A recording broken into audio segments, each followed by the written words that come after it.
Namaskar everyone. Welcome to this fresh episode of our channel See You Soon. And I hope that you're all safe and sound in the second wave of tsunami of this pandemic which has hit all of us, not just in India, but the world over. And during this tsunami, it is a humble endeavor to bring to you different guests, not just from India, but from across the world, and get some positivity out of their life journey and from the legal journey. Today, we have a very, very special guest joining us from Chennai, who is Chennai head partner of Shardul Amarchand Mangaldas, one of the leading firms in the country. And he has had an excellent journey. He's a legal luminary in his own right. He has worked for more than a decade in the field of corporate law, intellectual property, and other verticals as well, and has helped the law develop leaps and bounds. So without taking too much of time, I welcome Mr. G.V. Anand Bhushan to our program. Welcome, sir. Thank you, Jayant. Thank you for the kind words. Happy to be here. And before starting our formal Q&A session, it's always a matter of custom that we ask our guests to please tell our young viewers and young listeners about your initial life journey, your early education, and what was that moment in your life which prompted you to pursue as a career. All right. Keeping our young listeners in mind, you know, I was terrible in sciences, could not do math, could not do physics or chemistry. So I think that naturally reduced my career options. But the more serious answer is my grandfather was in the profession, and he was my role model and my inspiration actually. So the most serious answer was just seeing the way my grandfather practiced law, became a judge of the High Court. It had a very it had a strong influence in my formative years. And you know, one thing led to another, and this is the journey. We can delve into certain specifics, but the profession as such has been very exciting. You know, what I would tell youngsters is it was perhaps much easier in my time. In my time, there was always less supply of, you know, talent. There were fewer law colleges. You know, it was not even an aspirational profession. We're talking about 2 decades ago. So you said more than a decade. It's actually 2 decades. So 2 decades, yeah, that's incorrect. Yeah, no, I didn't mean to correct you, just to show you the span of time. Yeah. In the last 20 years, the amount of national schools that have come up, the number of older schools that have upgraded and updated themselves, there's so much of talent and competition in the market now. So in many ways, while there is also more opportunities in the market, in law firms, in areas of law that you can practice, the types of colleges that you can go to, there's also tremendous supply with that, you know, so how the younger generation is aware of that and hones their skills, that is the big challenge for them going ahead. But we can discuss some of that as we progress in this interview. Sure. I think what a wonderful narrative, because I found myself in a similar boat when I was pursuing science in class 11th and 12th. And, you know, to be very honest, you know, it was never my cup of tea. But that also made me realize, you know, that if not scientist, you can still contribute to the society, you know, being a lawyer, which I think many people don't realize, but it's a wonderful profession, you know, to be in, and we can contribute in so many ways, you know, that we don't realize when we are young, and, you know, when we're just grappling with just the basic mundaneness of these basic subjects, be it science, be it humanities or commerce, whatever. So please follow your heart, follow your dreams. I think it's very important, something that I must tell the young listeners here. So coming to your legal journey, Anand, I need to, you know, first question is, which law school did you go to? And I see from your LinkedIn profile that you did a 5-year law course, and that was in the late 90s that you're talking of, from Tamil Nadu, Dr. Ambedkar Law University. Yeah, yeah. And at that point in time, to my limited knowledge, I think National School in 1988, I think 88 was the first law school, first 5-year law school to come up. And there were not too many 5-year law programs. So what gravitated you to a 5-year law program in the 90s? Right. So firstly, it was probably the only program at that time. Till now, there are very few law schools. Like if you compare the per capita law schools in, say, Karnataka to Tamil Nadu, it's like night and day. Till very recently, it was just 5 law schools in Tamil Nadu for decades and decades. There was one in Madurai, Tiruchi. But of course, there's been an explosion in recent times as private law colleges were allowed to come up. So the short answer is there was only one college. It was the 100+ year institution. I think even our finance minister, P. Chidambaram, passed out. Correct me if I may be mistaken, but that was like a institution of some repute at that time, and I think it's one of the oldest colleges. It's 100 years plus pedigree. That, along with the GLC Mumbai, if you're just taking a timeline back. So the short answer is kind of like my career was the only one at that time. If you were in Chennai. And again, it was a terrific experience. I'm incredibly loyal to that college. the amount of opportunities, it was one of the few colleges at that time that funded moot courts for students. So whether when I went to Vienna or whether I went to USA, it was all on government funding. And it's significant government funding. They paid for the airfare, the stay, and everything, as long as you won the Indian national rounds, that is. Right. So I have very good memories. I'm incredibly loyal to the the college. I like to go and guest lecture whenever possible. And that's it in a nutshell, Jen. Right. Let me just jog you down the memory lane of your law school, because you just mentioned about moot courts. So as a young lawyer, or as an aspiring lawyer to be, because you mentioned about your grandfather also, and when one is young, especially I think late teens and early 20s, when we are in law school, how important it is to your mind, either to pursue internships, or to do moot courts, or to publish articles, or all of the above. Because many times, the young lawyers or these budding students do ask me this question: is it important to do moot courts? So so there are two questions arising out of this. One, how important is to have extracurricular activities in your law school curriculum as a young student or a young person? And does moot court actually help you in becoming a better lawyer? Right. So this is a very good question, and I want to answer almost from the heart, right? Because when I first started this profession, I did not have pedigree in the institution, because the name Madras Law College, the names had changed. People were not aware after the name changes and all of that. And quite honestly, the focus was shifting, right? So I'm addressing this this question to the 90% of law graduates who are not National Law School graduates, yes, right? Because they're the lifeline, they're the majority of the population, right? And I just want to connect this point I'm making in the larger context of the excess supply in the market. There's so much of supply, there's so much of job scarcity. I mean, each firm hires a few dozen, right? Annually, each firm is just a few dozen, and we have only a handful of big names, right, who can hire in the dozens. It's such a small pool. And even the companies are dealing with struggling budgets. So one, it is absolutely essential. And I don't even view these as extracurricular activities. I would view these as co-curricular activities. These go to make you a lawyer. So number one, it's absolutely essential.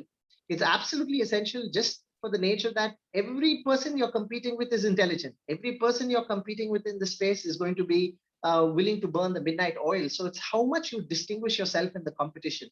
And not everybody in a lawyer, and this you realize much later in the profession, people think law is the gift of gab. It's actually not, it's a lot of it is the ability to read, understand. It's a lot of non-glamorous work. So some person who has the ability to instinctively research and write very well might not be a good speaker in a moot court. So play to your strengths, right? See what are your strengths. If you're a good, and there's another tragedy with language, right? Like we're having this this discussion in English. I've seen certain brilliant orators, right, in their native language. And it just evaporates when they go to court, when you have to switch to English. So you're going to have many things working against you depending on your society and your background. So it's important that you be honest with yourself and play to your strengths. So those who have communication skills, maybe it's not recognized in your CV, but build that, right? Don't brush it under the carpet. Be truthful to yourself and acknowledge the sad reality of our world is we need multiple language skill sets, right? If you do real estate law, you have to know the local language and you need to know English. If you're a litigator, how do you do appeal provision if you can't read the lower court documents and all of that? So know your strengths, play to your strengths. But even this internships, right? Everybody has all the names, in that way it is devalued a lot, I would ask students, firstly, do all of it, right? Do all of it, because you have enough time. In a 5-year course, you can definitely do moots, you can do internships, and you can do paper publications. I expect you all to do all of it, and you will have unique weaknesses.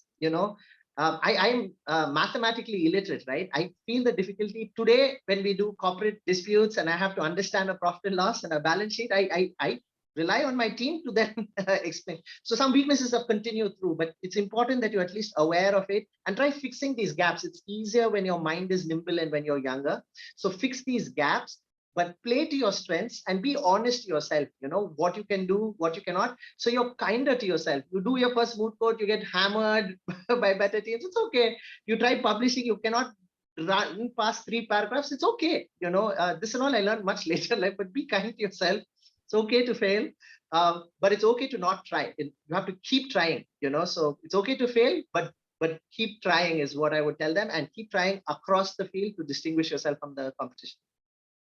I think a wonderful narrative right there, because to all the young listeners, they're really very, very hard on themselves. And I think one common denominator that I'll take from this narrative is the fact that the way that you have just told how undervalued these internships are becoming, because almost every CV, even which comes to my chamber, has all the big names, by and large, and especially from all the top law colleges. So it becomes very difficult. And more often than not, I end up asking them, are you an asset or are you a liability? That's the first question I put to my interns. What is it that you're bringing extra to the table? So, for example, you head one of the biggest firms in the country. So, if I've already seen a Sam or a Cam or a Luthra or Khaitan, not naming names, but generally, the top tier firms, I'm like, look, I have 20 other CVs with these names.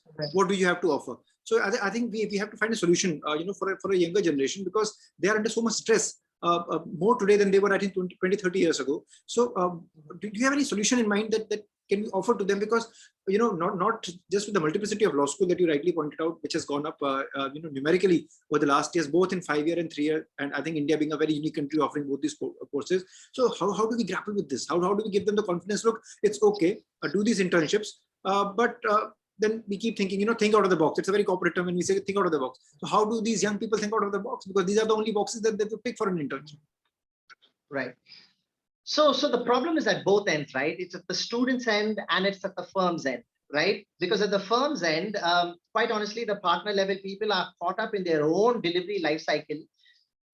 There's no time to go below to a intern's level, right? You're dealing with your own team, and sometimes you're not even going to your associate level. You're dealing with your PA and your SA, and you're not sometimes, and these are bad things. It's just a frank discussion. It's just in the interest of plain speak, right? So there's some parts of it, of the internship program, which self is broken. And some partners are conscious of it. And we always tell, don't take on interns. So sometimes in our office, we're very strict, right? If we do not feel we can do justice to the candidate, we just don't take on interns, because just putting that another line in the CV, we're not actually doing justice to them by just having this line. So one is to, and some firms like our firm, HR takes a very active role in institutionalizing how they come on board. How is work allocated? How is their post-internship formalities recorded? Like, what are the deals you worked on? Is the partner signing off on this deal? What is your future career from that internship? Are there placement opportunities available after you intern? Are these internships institutionalized with the universities?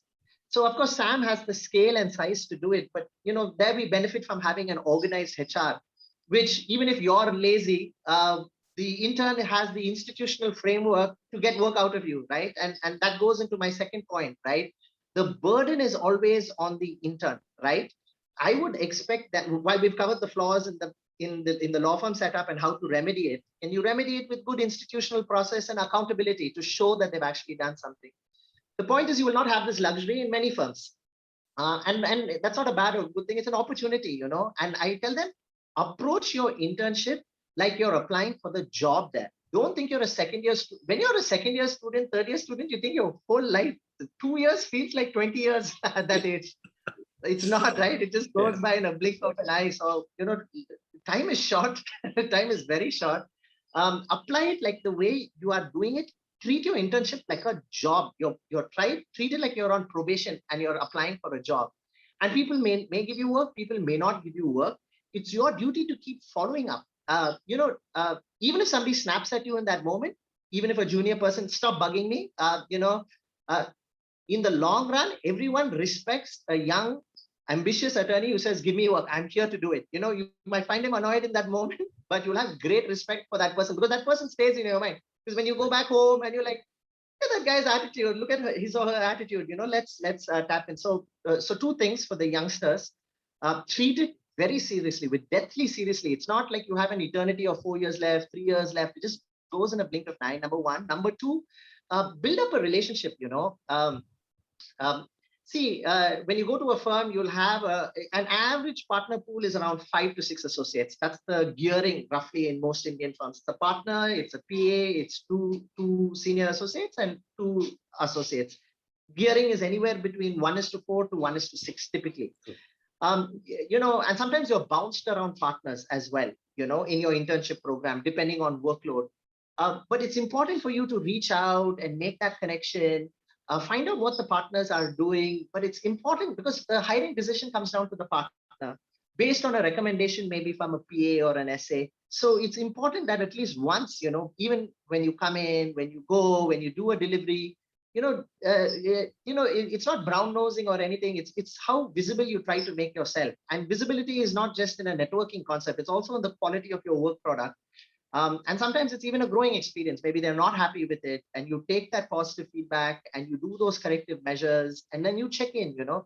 The only drawback to the strategy is everyone's pressed for time.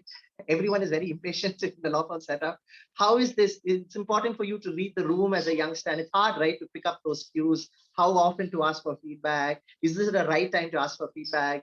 Are you improving? But it's important to have those discussions even in an internship, because then you increase your value proposition, and then they call you back for a second internship, or they call you back for a placement internship. And those are those entrepreneurial skill sets that you need, and those never go away, right? What you develop in this, as you grow into a PA or a partner, then you're getting feedback from your clients, and you're trying to expand your relationship with your clients, and then your clients are stressed for time, and they don't have time for your law firm partners. So it's a circle of life, and these are the skills you need to develop from a young age. And just to, I'm not deviating from the topic, but because you had the firm, and you your wonderful narrative are giving so many great answers. Do you think when most of these youngsters come, and especially after watching Suits, that has an impact? When they see the reality, what is your take on that? I hate that show. I'm such an unpopular answer. I think my own wife likes that show, but she's not a lawyer, by the way. Yeah. I truly, it just seems like anyway. And since we're on the topic of shows, certain legal shows that I really like were The Practice. Yes. Maybe it's a generation gap. I don't know. Somehow I thought that was the more authentic.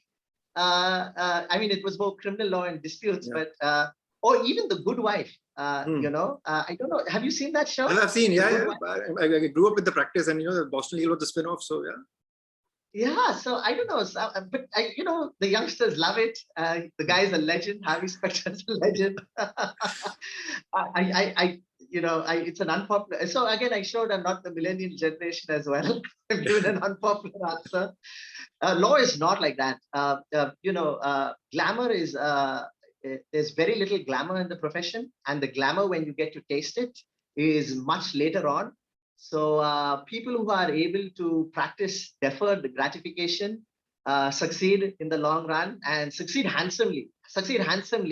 So, if you are a little patient, you're able to defer it, and you're able to deal with the lack of glamour. There's no glamour in wearing that robe. The suit, our suit is you run 3 times between City Court and the High Court. Despite the AC, you'll be drenched in sweat for your robes and gowns. The suit is not fashionable. You'll feel the weight of your robes when you practice like that. But I don't want to make it sound too bleak, but we've all done that. I don't relate to the show in one sentence. And, I wish them best of luck. Yeah, I think I agree with you there, because I think the show promotes a lot more fraud than legal practice, to my mind. But having said that, yes, nice tailored suit they all have, because they have to look spunky and very very prim and proper on the show. So please watch it if watching it for some entertainment purpose. But so far as legal knowledge is concerned, I think it's far away from it. This is one show. The other show I think is How to Get Away with Murder, because I think that show practically teaches you how to commit crime rather than. That's another show. I was watching that episode, right? And I think they were up to like some 5 murders in 6 episodes, and I'm like, what's happening seriously?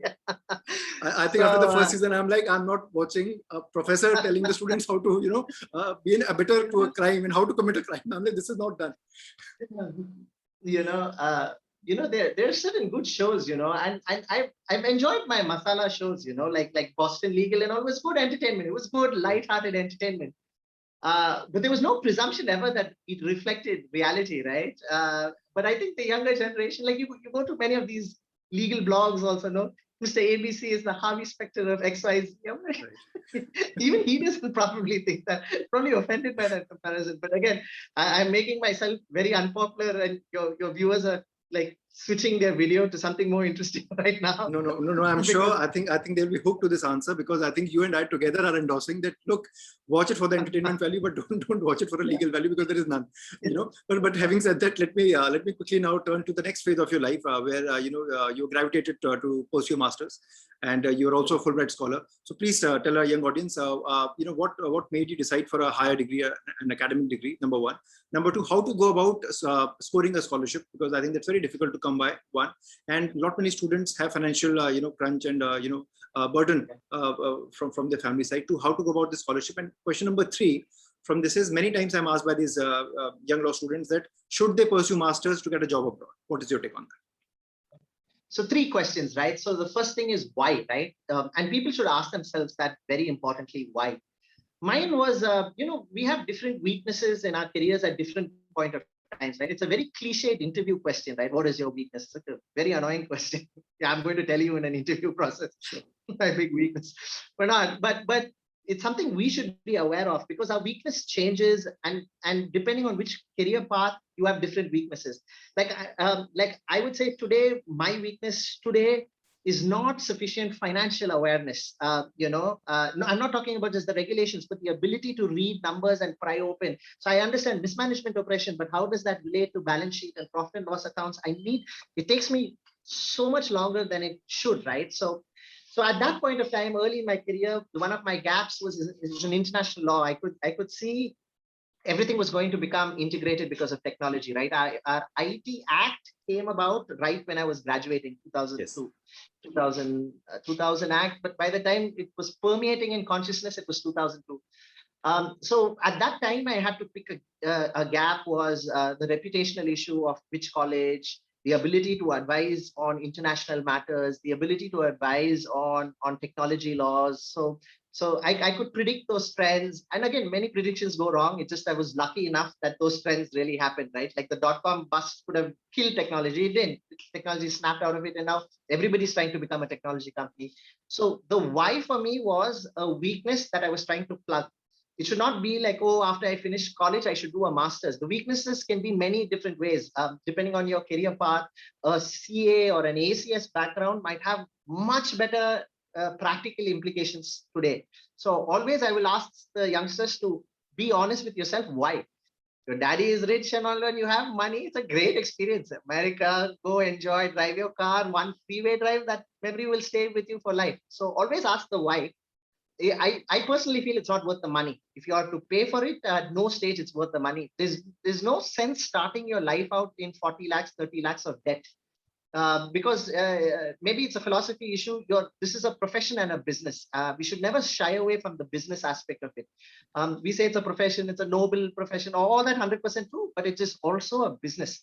It is a business that you service a client, and you have to service the client effectively.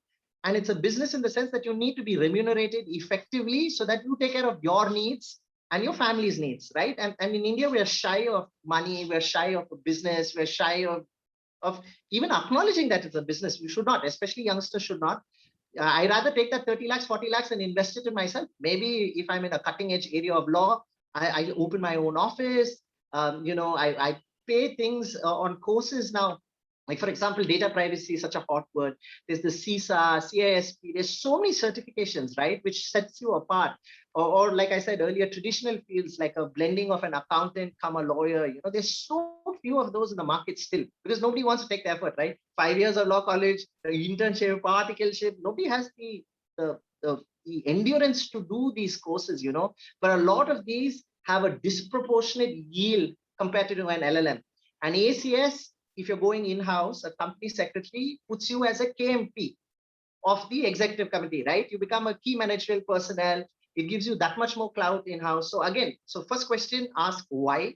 Second question, always pursue a scholarship. Always. I mean, unless you have a rich mom and dad, in which case, cheers, enjoy life. I highly recommend it. If money is not an object, it's a beautiful life experience. But 3 is there's so many scholarships in India. You have Fulbright, you have Rhodes, you have Erasmus Mundus.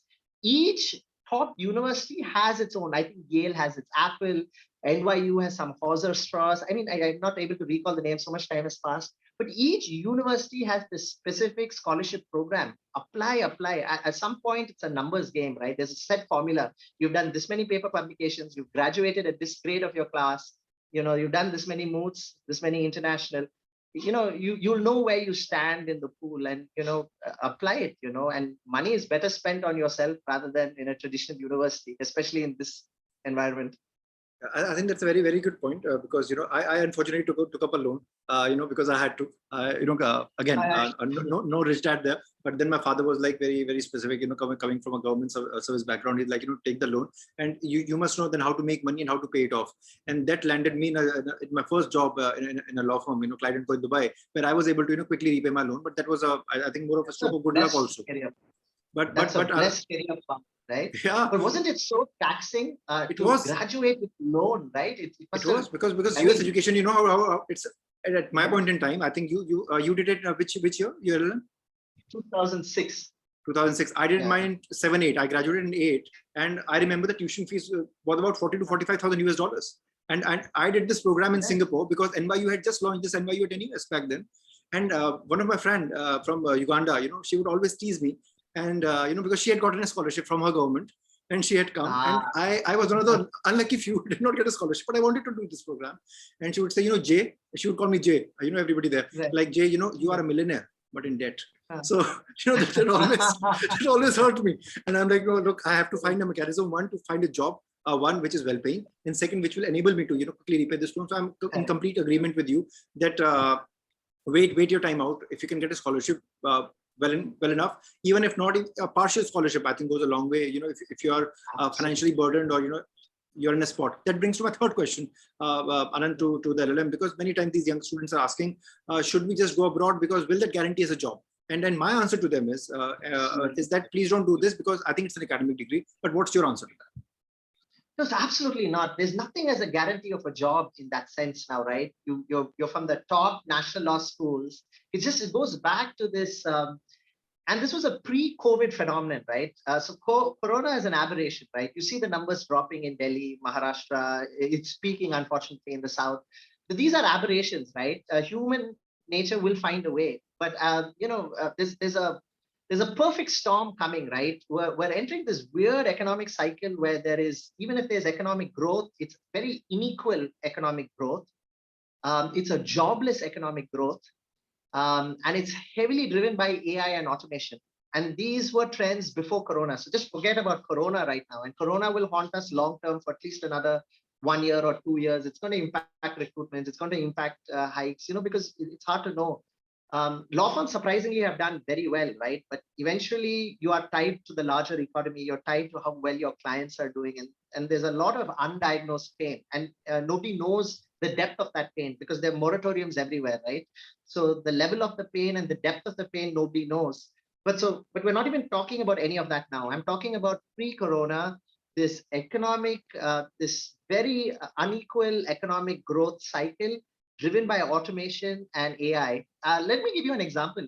May I ask how old you were? You just mentioned about your graduation in 2008. That was your graduating year, 2008? Yes, so 2008 I did my master's. 2007 I did my LLB. I graduated. In fact, I'll just share a small, a nice experience, because my gap, because this was a very new program back then, and most of the program in US and UK start in the fall. So by September, you have to join the course. But NYU at NUS was the only program in the world then which was starting on 2nd of May. So on 30th of April, I was giving my LLB Viva in my law school.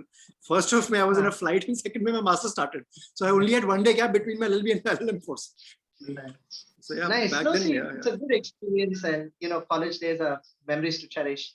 Yeah. No, because when I graduated, which is I think almost 7 years or 5 years at least before, you could do contract drafting if you were a private practitioner, right? There's so many aspects of just contractual advice. Correct. And all of that has disappeared. If you see, right, they're all standardized templates. Unless it's very specialized, private equity, M&A type deals.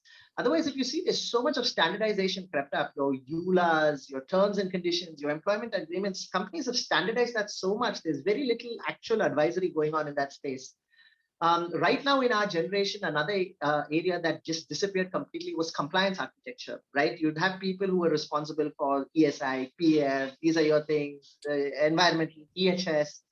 all that's disappeared. It's all done by tools and technologies again, right? You have all these compliance tools, you just put in the data and it's just process management now. So compliance has disappeared. The large parts of contracts have disappeared.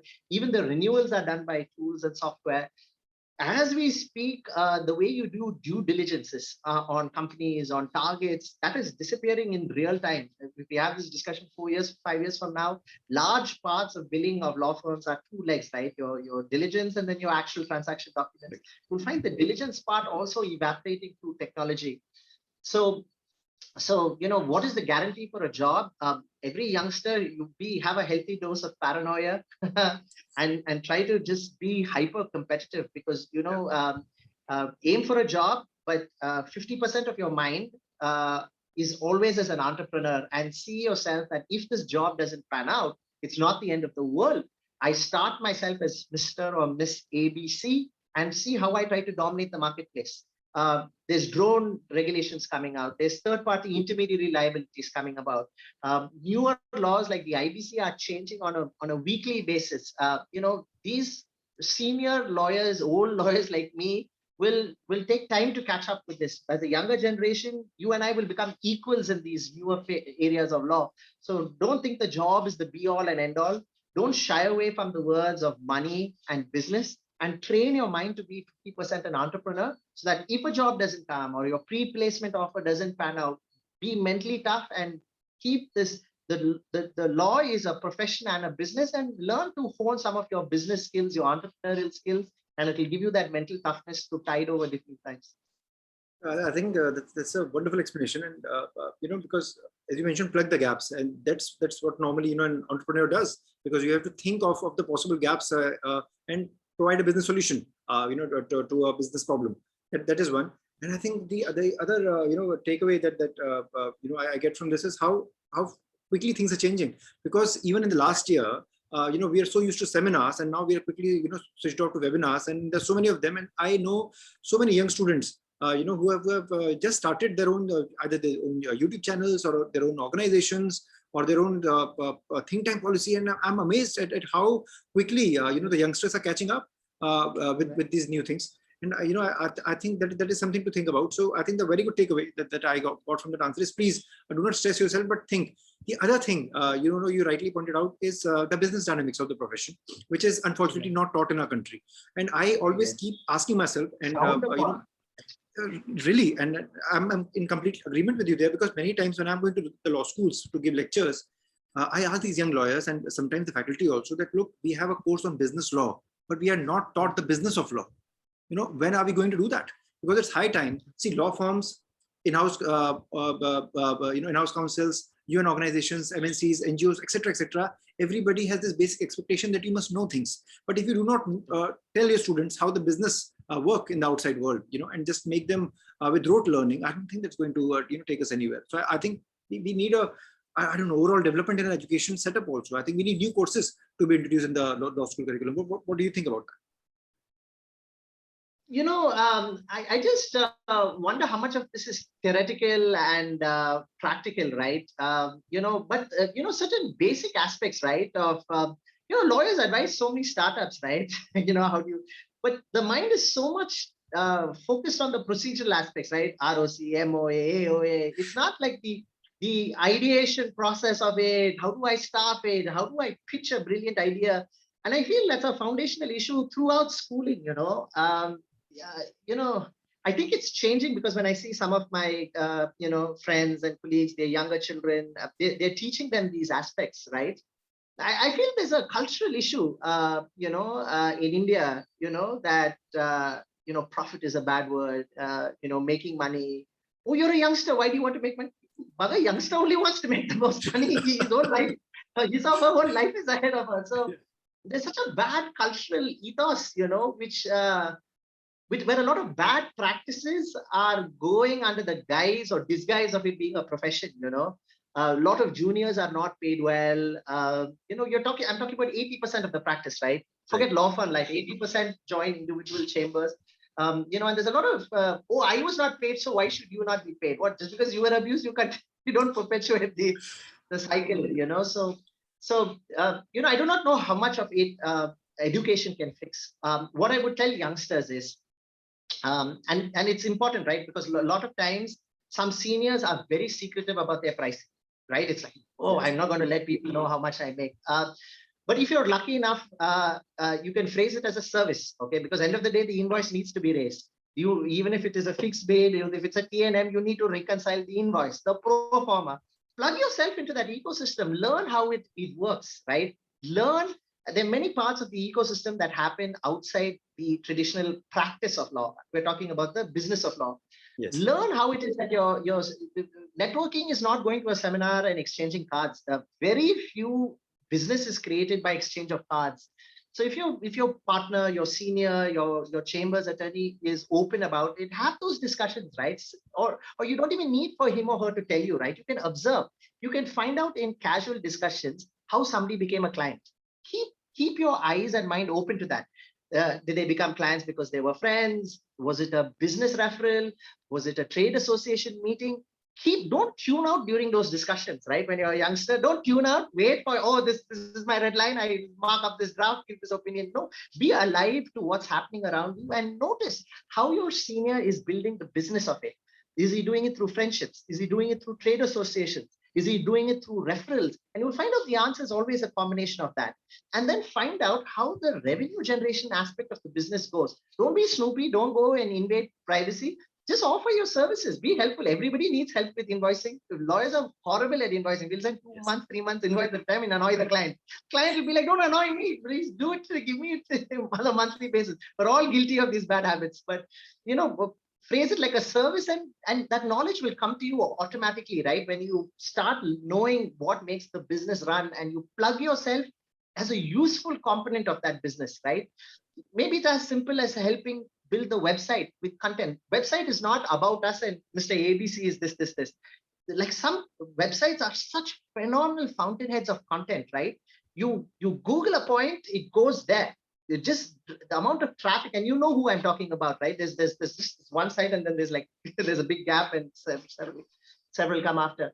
It takes effort, right? It takes tremendous effort, and you as a junior, if you can build content and do all of that, you'll understand the effort it goes into building the business, being profitable in a way that brings value to your client. So your client is happy that you're profitable. Your client is happy with your growth and is happy to partner you on that journey. But it's a mindset issue. And as a young person, you need to be very aware of that. I completely agree with you that, especially youngsters who are going to tune into this program later, please don't zone out either during this program or when your partner and when your associate is telling you how to make money and how to learn from others. It's like osmosis, I mean, and in our profession, especially, there is no USB that you'll plug in a computer and the data will come. So it's a lot of indirect learning, that comes there. With that note, let me come to the next question where we start with the professional journey. You started being a managing partner of this firm, and I'm assuming it was one of your new fresh ventures when you graduated. That Bhushan and Rajaram. Please tell us about the journey when you started, as a young lawyer. Right. It's not even there in my CV, but during the day I was with the Senior Counsel. Senior Counsel with corporate law, who was a great man in the sense that he let me do my private practice without judgment. Also without salary, but without judgment and control, which is a fair trade-off in those days. It's just that, it's a lot of it is luck, Jayant. I had, it was the nature of tech clients that they were all very young people themselves. Right. And they were young people, happy to work with younger people. The first question is not like, who was your father? How many years have you done X, Y, Z? Their approach was, how do you solve my problem? Are you persuasive in your solution? Does your solution make sense to me as a business? So that way, the techie world was filled with young people, impatient people who didn't wonder about all sorts of useless nonsense, and they just wanted a solution. So I was lucky, and they would take bets on you, right? The ecosystem was very small. So one of my first clients was BharatMatrimony.com, and very loyal. That gentleman gave me the first break. He trusted me with the business. And that time, shrink wrap license, online terms and conditions, all these are cookie cutter terms. We were figuring that out for the first time, meta tagging and, all those issues for the first time, we were trying to traverse it. And, it was very nice, so companies like that. There was a company called FFE Minerals, Mines and Minerals, but they were looking to standardize a lot of their business in their employment contracts and their opinions and their tender bid process and the RFP process. So if you had some insight in how a company could run and how you could minimize costs and how you could standardize some of the work that they do to minimize risk, right? Because each tender you see every time you open up, and that time itself, right? You do 3-4 of those contracts, those standard things. They're not changed in 20 years. LD, performance guarantee, bank guarantee, SLC. With these 4 terms, they'll squeeze the life out of you and your profitability. These 4 levers which they use have not changed in 20 years. So you can work with them. So anyway, the point is, how did it help in those initial years is I'm very grateful and very lucky that a lot of those CEOs in both in FFP, in BharatMatrimony.com, took a bet on me at that time. And I'm very grateful till this day. When I went into Cognizant, also the background reference check went to the CEO of BharatMatrimony.com, from the chairman of Cognizant. And, the point I'm making is also the relationships you make, at the start continue so much into your career, and don't view it as a networking concept. I prefer to phrase it as a gratitude way, right? If you networking, it has such a horrible meaning. It's such a mercenary meaning. But, I always say, be grateful for the people in your life and stay true to them, because in this business world, there are very few people with accountability and ethics. And if you're able to keep those people in your life, you find out that those relationships stay with you through the decades, no matter what, right? Once I was consultant, now I was employee, now I'm again a outside firm. And those relationships have stayed with me through the years. And I'm incredibly grateful, like from the first day I graduated.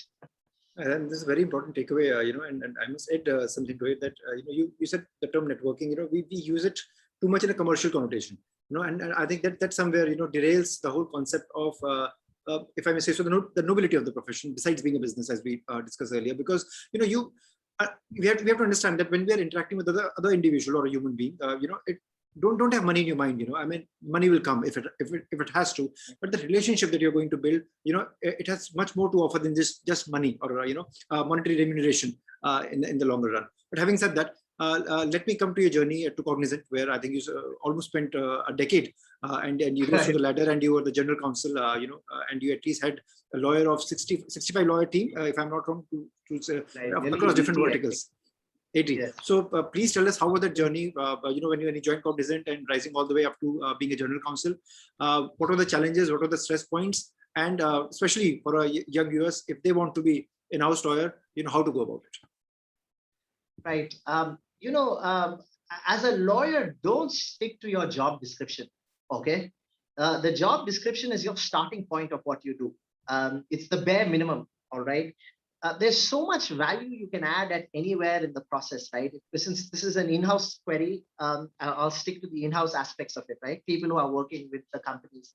There's the pre-sale cycle, there's the RFP process, there's the post-cycle process, there's the renewals, there's the compliance architecture piece, there's the employment piece, there's the corporate governance piece. There's just so much of that ecosystem, and they don't have the budget for it. Okay, so number one, wherever you join, at whatever level you join, leadership is not a title.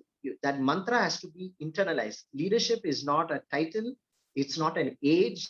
It's not a reporting obligation. All right. And in your younger age, leadership in many ways is also an individual contributor role, right? So you will have to roll up your sleeves and you will have to do it, and you'll have to create value. So just look at where you can create value, and look at where you can create that value in a two-pronged equation where it is needed, all right? And the second part is even more important, where it is appreciated and received in the right spirit, right? Sometimes the HR doesn't want you interfering. You're like, I don't care. I don't have a posh committee. Fine, I don't care. In our company, we will not recognize sexual harassment. You may be blowing your mind as a lawyer. You're like, what are you doing? It's not appreciated. At the same time, maybe their corporate governance is going down the tubes. Maybe their balance sheet, their annual reports, all of it, those deadlines, minutes are not recorded, the statutory meetings are not called for. So this is where you have to be a little smart. Pick your battles, find where there is a need and where it is appreciated, and build alliances, right?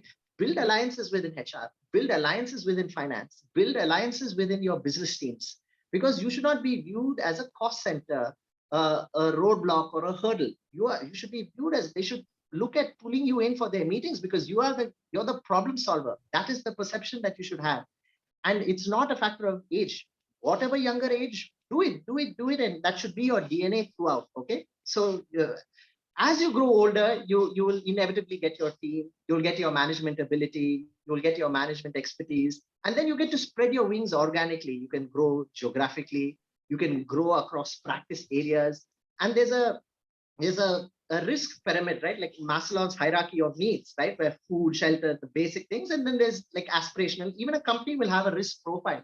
So take care of that risk profile accordingly, and almost every company has material risk items, whether it is compliance, whether it is FCPA, whether it is data privacy, whether it's litigation oriented risk, and look at bringing value over and above that job description, but do it in a collaborative manner. And it's so important to not work in your silo. So as long as you can build bridges and people, there's a running joke, right? You want to shut up somebody in finance, send a document in track changes. Their brain, they cannot read it. A finance guy cannot read it. A finance guy wants to screw your mind up, you will send it in an Excel sheet. Legal brain, you give Excel sheet, they cannot read it.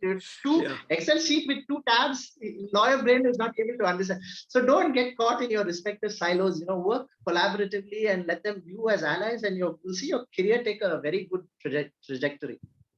Yeah, I think don't burn bridges, before you have built them. I think that is my takeaway. So I think that's an important takeaway. The other thing that I want to ask you, and it's a fallout of what you have just said. So 2 questions come out of it. One, as an in-house lawyer, especially as a GC, you are not just a legal person, you're also a business person, because you have to give a business solution to the company. And I ask this from 2 aspects. One, because of late we have heard ease of doing business in India, but India traditionally has been a country where doing business, at least for foreign companies, has been a challenger for most of the companies, because there are so many compliances, and you know it better than I do. So how can we ease that? Because there are so many laws, especially company-related laws and multiple laws which will prove as an impediment more than a facilitator. So how can we plug that problem? The second is, and now that we will come to your Chennai partner journey later, but now that you are a partner in a law firm and starting as a lawyer and going to in-house, because a company has a legal budget, and you as a GC have a role, and please correct me if I'm wrong, to ensure that the legal budget remains intact and not too much of expenses goes out. So it really creates a very, very limited market for lawyers like me. Who are court-going lawyers. So again, as you said, the majority of the lawyers are lawyers like me, who are 80% of the market, standalone. So the first question is the ease of doing business, multiplicity of laws, and how to fight with them. And then we'll come to the second question of how to generate more business for every category of lawyer, but not just in-house, but people who are not in-house also. Right. So the first part, right, there's no easy answer to that, right? There's no easy answer. Whatever the rankings in the World Bank ranking, we've improved, right? There's certain aspects of, so we've seen improvement, but still that improvement is too slow and glacial, right? You and I know how difficult it is to enforce a simple contractual term, right? That's one of the areas where I hit most in the rankings, your ability to enforce contracts. Correct. And that comes directly to our profession, right? Because the cost of a civil litigation and the time for that civil litigation. And honestly, I don't see that changing in the next decade. I mean, there's no simple fixes to this. And so that's a very demoralizing situation. Now, what can you do with this given reality? You have to find out what is revenue generating work for the client. There's only one answer to the in-house part of it, right? One aspect of your business is where the compliance risk is so heavy. You have to focus on it and make sure they don't cross that red line. But where you will get the most management support is what is revenue generating work and how to facilitate that. And you have to analyze whether it is a B2B business or it's a B2C business. It's easier if it's a B2C business, right? Because if it's directly consumers, the terms, conditions, everything is largely, you have that much more leverage because you are the corporate and you can standardize the forms as long as it's consumers don't read by and large. That's true, no? Or even if you read and you don't like it, there's so you still have to accept. Yeah. Yes. But the nature of so many of those terms also is that you're getting a free service, right? You're getting a free service, that's the trade-off, or it's a highly subsidized service. But the point is, find out where the company is generating the revenue and simplify that process. whether it is contracting, whether it is go to market, whether it is securing the intellectual property assets of that business, whether it is renewing the ability to invoice for those projects, right? A simple clause that invoices, which are sent within 30 days and no disputes is deemed accepted. It reduces so much of scope for disputes and all of that, put lapsing clauses in penalties, put clawback provisions for your penalties that if you perform, you get to earn back your certain service level credits and discounts that you've given. So while you cannot change the world, you're just one lawyer, usually a young lawyer, you're learning the ropes yourself. I mean, you're learning the ropes even in your 20s, right? New laws come and you're back to the learning book, but I would say, find out where the company's revenue is being generated and find out where the company's risk is at the highest. Plug the risk and facilitate the revenue, and you'll find yourself in a very good footing, typically, most scenarios. Now, going to your second part of your question as, how is the pie shared, right? Why do large companies just go to large law firms, right? It's an unhealthy practice. But where I see it changing is where they are taking bets on younger lawyers, right, who have developed highly specialized niches. It may be in private equity, it may be intellectual property, it may be the technology space. I know many of my friends, and you've seen some of them, like if you see the Legal 500 rankings, it's very heartening. You'll see a lot of new names, right? It's not just the names we named at the start of this call. So I feel if you're able to distinguish yourself, and this is the curse, right? Are you a generalist or you're a specialist? Right?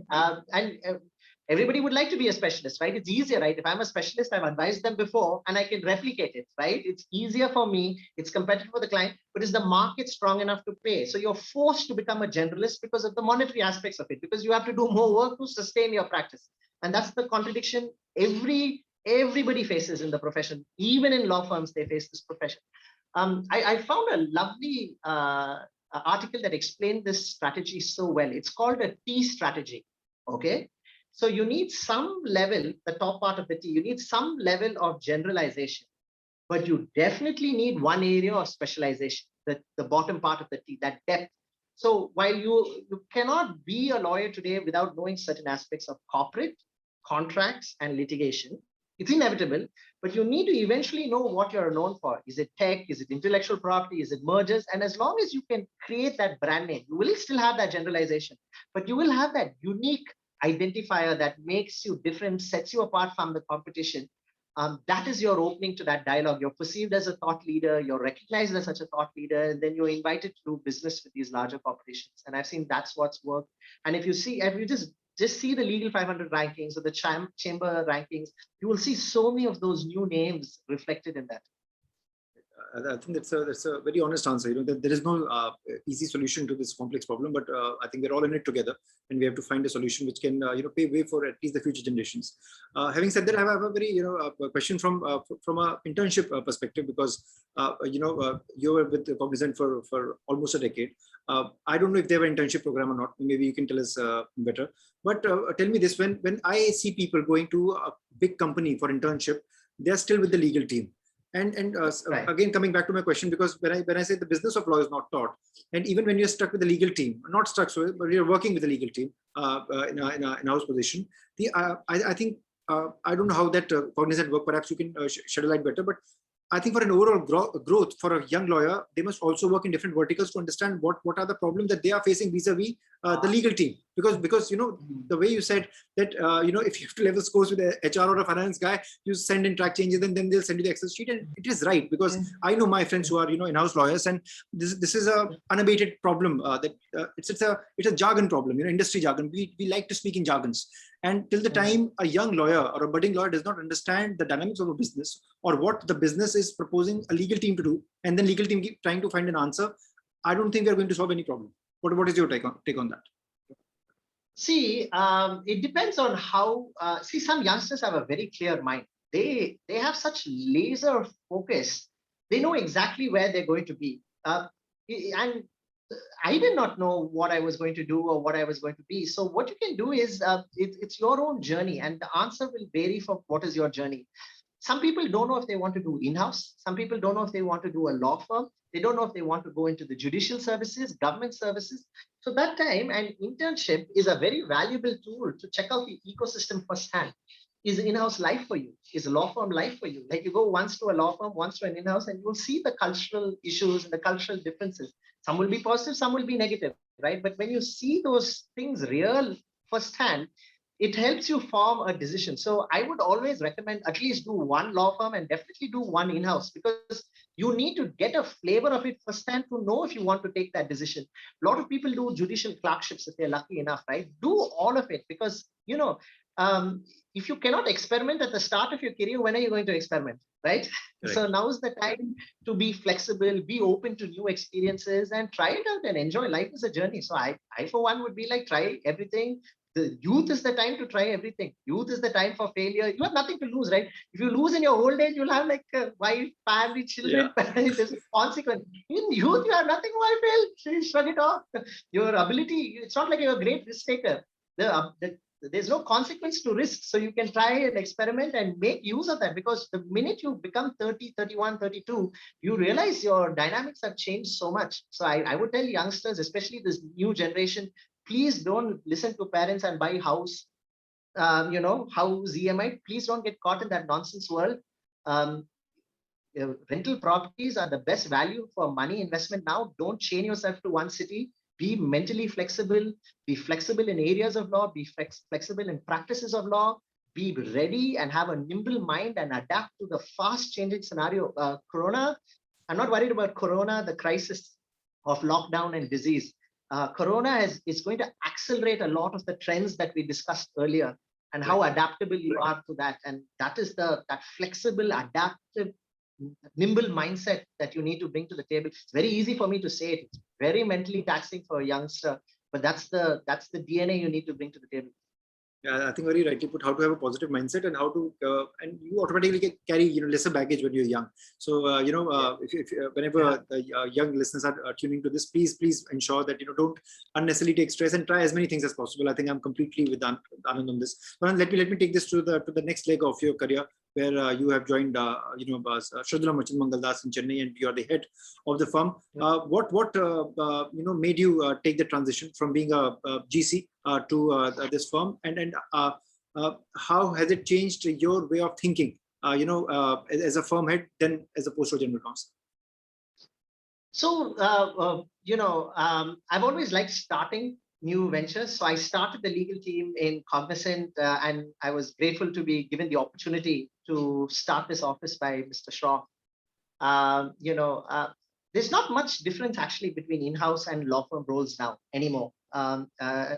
Barring the invoice recovery, the payment aspect of it, they're all your clients. They come with you with the client mindset and they're saying, solve my problem. So it doesn't matter if you're in-house or external, because most companies, large corporations also have so many different business lines. They'll be in banking, they'll be in healthcare, they'll be in, so you'll have, your HR will have a labor problem. Your infra team will have a real estate problem. So the point is, at a very high level, there's very little difference. And this is the mindset you need to have. How do I solve problems? That is the number one role of the lawyer. How do you facilitate business? How do you remove that roadblock? How do you solve the problem? And how do you clear the way? So in that way, there was not much difference. But regarding the transition, I am very grateful for that opportunity. I'm grateful every day. And, it's been a great journey. And I'm very thankful to both Shardul and Pallavi. And it's been a wonderful journey so far. Lovely to know that. I have a question arising from this. When you're a partner heading a law firm, and being a GC, where you know that the legal budget is tight or you have limited legal budgets, how difficult it is to then pitch to clients. Because my friends who are in firms or who are in-house now, because initially I think 20 years ago the whole concept of in-house was not there, and it has slowly now permeated the market.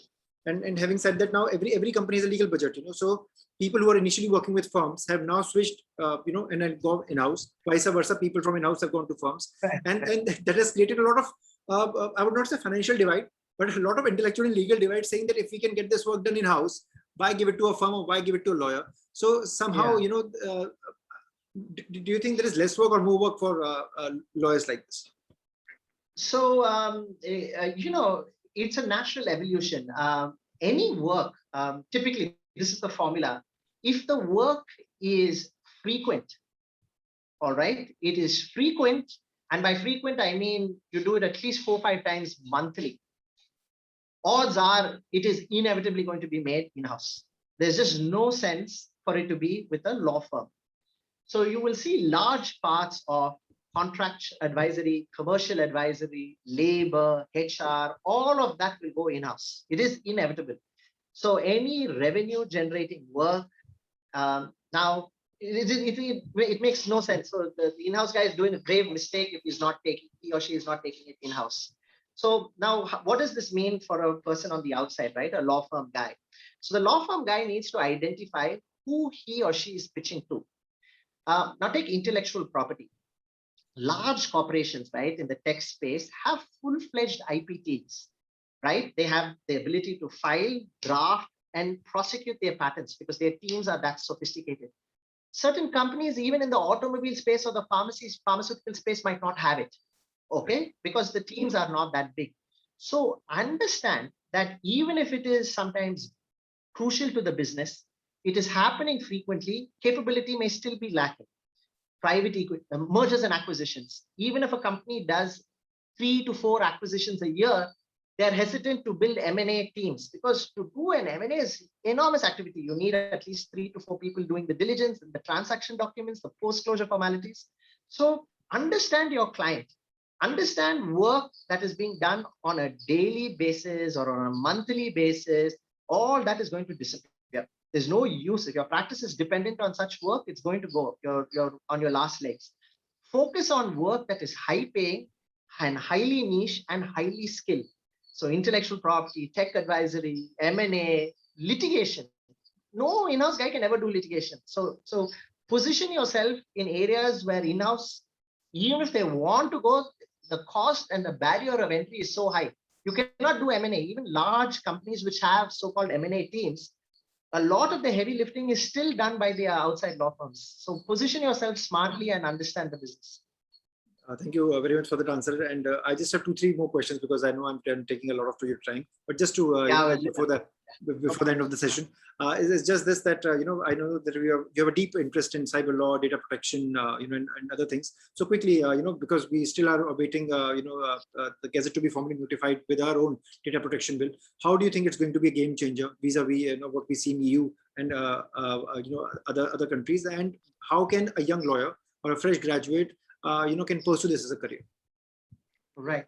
See, if you're a college student right now, you should have been following all of the pre-litigation, the amount of content that was there pre-act, right?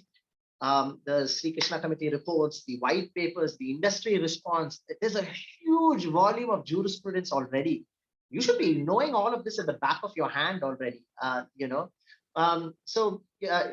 again, there are various points of entries, and there's a whole ecosystem developing, right? It's not just the IT Act, it's not just the rules, it's not just the Data Privacy Act, it's not just the drone regulations, it's not just the third-party intermediary liability rules. It's the entire ecosystem. So you can't be like the 5 blind men trying to explain the elephant, right? You need to know that ecosystem. So it's very important that, whether it's crypto, whether it's data privacy, whether it's drones, whether it's the liberalization in the mapping laws, you need to know the whole ecosystem the best you can and keep updating yourself in that, because everything has a bleed off effect and is related to the other.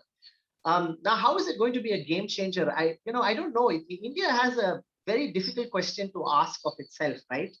And this started with the Supreme Court itself asking that question with Aadhaar, right? Do you want direct benefit transfers, a corruption-less system, or at least a less corrupt system with direct benefits with less leakage? Or do you want privacy and higher compliance and higher regulation? And actually, the sophisticated answer, it's not either or, right? You actually want it all. But these are very easy words to say, right? It's easy to say, it's hard to execute. So I feel the challenge in India is what these things mean to India will keep changing depending on the circumstances and as our society evolves. So once food and banking is taken care of and the society's social net is in place, higher needs will take higher paramount of importance. But it's going to be an evolving question, and that will be the challenge. What it means to us, what privacy means to us, the answer will change. Does it include credit card information? Does it include health information? Does it include health information in an epidemic? Maybe it doesn't include it in normal circumstances. Is a vaccine compulsory? Maybe it's not if there's no pandemic. So all these answers, and that will be our challenge. How quickly we as a society can agree on these answers in these polarized times, that will be the challenge. That's a great answer. Just a penultimate question. We are now in a pandemic era and post-pandemic. I don't know how the world is going to change, but throughout history, we have seen industrial revolution. Perhaps this is the fourth revolution that we are seeing in terms of information technology taking over, and internet is said to be the fourth revolution. That we as human race are witnessing, and the whole concept of Internet of Things, and how AI is going to change, and legal tech. How do you see the legal practice and the dynamics of legal practice changing, going forward, especially from a law firm point of view? Some of the trends we did discuss already, right? The ability to use AI tools and automation. We're at very early days. And the way technology is going to work is it's not going to be gradually more and more tools, and it's going to spike, right? It's going to be for 5 years of nothing, and then finally you will have that breakthrough in the AI. A lot of nonsense they're saying AI now is nothing but OCR and speech. Like, it's very primitive. It's not even machine learning. It's very primitive tools. But it's evolving. I see the difference in the last 3 years, 4 years, right? So what I see happening, and I don't know whether it's going to happen in the 3rd year or the 10th year, right? But it will happen very slowly and then all at once. And that's what's going to catch us all on a wrong foot, because you will suddenly find out how easy it is, how usable it is. And that's on the practice of law side, right? Suddenly you'll find out how easy it is. Nowadays, I'm seeing the tools to redline contracts, how it does the issue spotting and does the redlining. I'm surprised at the evolution in the last 2-3 years. So it will happen very slowly and then overnight, and it will be at such a cheap cost. It'll be a genuine threat to the profession. That's number one.